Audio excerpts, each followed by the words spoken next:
fun, exciting news that dropped late last night, even early this morning, depending what time zone you're in, that Mexican international star midfield Lizbeth Jackie Ovalle is in advanced talks to join an NWSL club, the Orlando Pride. This deal is set to break the women's soccer transfer record. Ovalle, she spent the last 9 years with Tigres in Liga MX Femenil. She won 9 titles, 136 goals. I mean, this is an absolute baller, and we get to get her in the NWSL. And our girl Sandra, she wrote all about it on CBSSports.com. So go read it, share that article. But the beauty of A3 is we get to hear directly from Sandra herself. Tell us about this move. How did this come to be, Sandra? It's massive, Lisa. And I got to say, I feel like it's one that we almost sort of have been wondering or anticipating or just kind of waiting and seeing if it was going to eventually happen, because Ovalle is a player who's been linked in transfer rumors for what feels like forever at this point. And it isn't just the fact that she had attention from one league, it's that she's had attention from multiple leagues. Previously linked to FC Barcelona, clubs in Women's Super League, multiple clubs in NWSL as well. But the winners of this race are going to be Orlando Pride. So that's what we were breaking on our end in CBS Sports, that even though this is in advanced stages, there is an expectation for this to get announced within the transfer period window on August 25th. And the Pride have agreed to the 1.5 million transfer fee with Tigres Femenil. And then eventually there will be the expectation for Ovalle to sign pen to paper with Orlando Pride with a deal. So looking like through 2027 with a mutual option for 2028. And of course, Lisa, if that changes, I'll do my best to make sure that we get extra reporting on that too. But I'm thrilled for this, but I feel like we've been talking about this player forever. Yeah, I mean, that's a lot of money for Ovalle. That's a long-term contract too, right? What'd you say, through 2028 with an option? 27 with an option. 27 with an option, so potentially through 2028. That's a long-term contract that Orlando's looking at, and I feel like we're either seeing 1-year contracts or 4-year contracts, depending on the product and the player and what's going to happen. Frankly, Jackie Ovalle coming into the NWSL is going to raise the stock of the NWSL, of Ovalle herself, getting more recognition to the women's national team for Mexico. At Orlando Pride, their stock is going to go up because Ovalle adds she's such a unique player in how she plays. She's gritty on the field. She's crunchy into tackles, but she's so silky smooth on the ball. She wants the ball at her feet. She wants to go at back line. She wants to combine. And man, can that girl score some wicked goals, Jess? And now we get to have that in the NWSL. I'm so excited to continue to watch the top players in the world play in this league. Just being in this league since day one and seeing where it has come, this has raised the bar high. This is something that, I didn't see coming, 5-6 years ago in the NWSL. Look at these deals.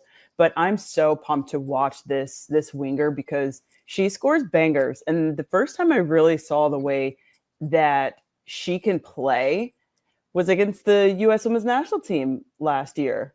She scored 2 bangers. I'm like, who is this? Hold up. Hey, Siri, who is this player? Because she's just so impressive to watch. And I think she's going to be a very great addition for Orlando Pride. I mean, it'll be great for them to add some more attacking power in that final third. I think this is great timing too for her. So Orlando sit third right now in the standings after week 16 action that wrapped up last night. So they're 12 points behind first place league leaders, Kansas City. But it's so incredibly tight, and anywhere from second to 8th place, 9th place, 10th place right now in the NWSL standing. So how is Ovalle going to fit at Orlando, Jess? What pieces do you see maybe having to be forced to be moved around to have Ovalle be an impact player?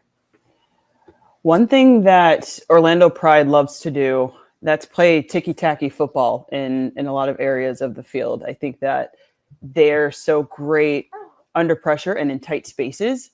And this is very much so her cup of tea. I think she's going to pop into that inside pocket and that half space to receive the ball, combined with Marta.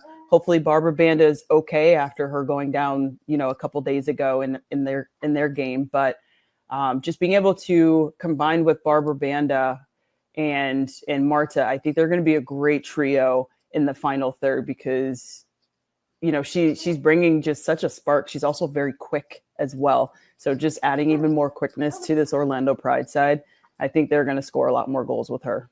Yeah, I think it's a pretty, I don't want to say it's like an obvious piece that they went out and got, because it's not. And this is, I think, where we maybe credit Orlando Pride a little bit here. Like Seb Hines, his coaching staff, their scouting staff, Haley Carter. Like, you got to have the vision for this kind of stuff. And it has sort of felt like all season, the Orlando Pride of 2025 just has felt a little bit different, or something maybe has been a little bit off. And not only has that been a part of their storylines this season, it's also the fact that like there's ones being added on. So like Ali Watt is going to eventually depart from this team. They already knew going into this season that they were going to be without Adriana, and like we have alluded to in the past on many episodes, like, hey, they could really use in Adriana, but she's not here. And like, here are the things that are different. Here are the things that are significantly different for Orlando Pride.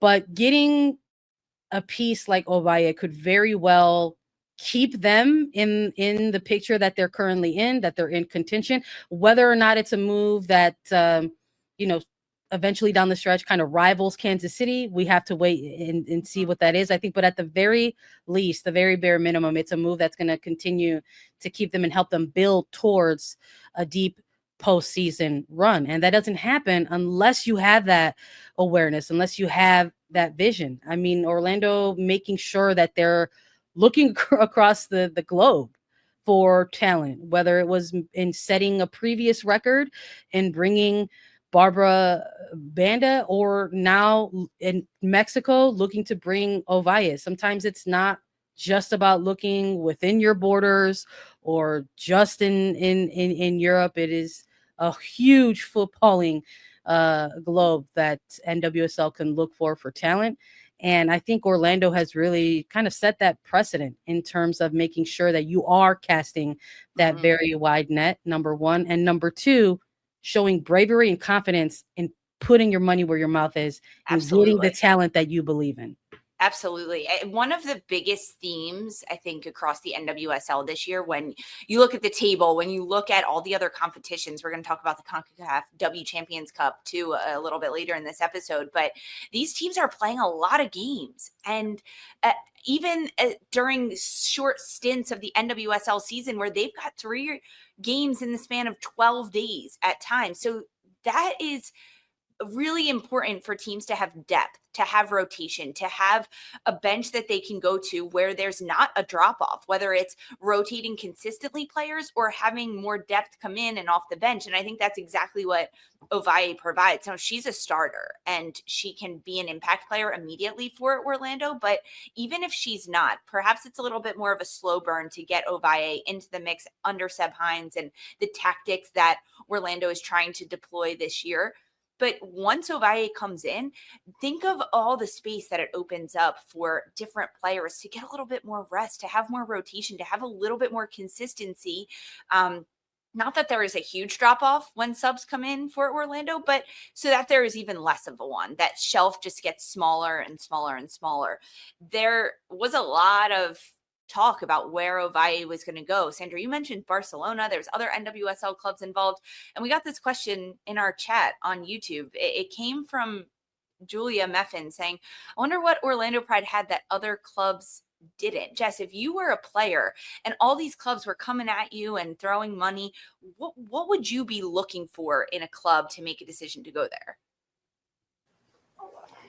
Have y'all ever seen the Brady Bunch? Yeah. Where she used to go, Marsha, Marsha, Marsha. No, we're saying Martha, Martha, Martha.